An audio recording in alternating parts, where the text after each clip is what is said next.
we'll guide you through how to delete files from Dropbox effectively. If you find this helpful, consider subscribing and liking the video. First, open your web browser and go to the Dropbox website. Log into your account if you haven't already. Once you're logged in, you'll see your Dropbox homepage with all your files and folders. Navigate to the file or folder you want to delete. You can do this by either scrolling through your list of files or using the search bar at the top. Once you've located the file or folder, hover your mouse over it.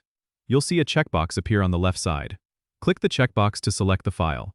If you want to delete multiple files, continue selecting them by checking their respective boxes.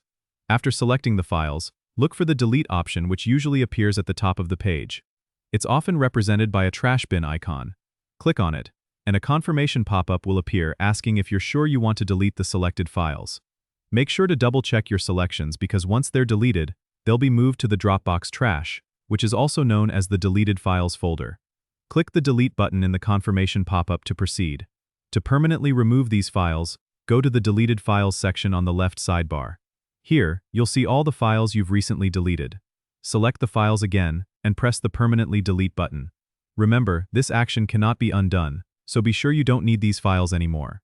That's all it takes to clean up your Dropbox by deleting unwanted files. Don't forget to subscribe and comment if this helped you out.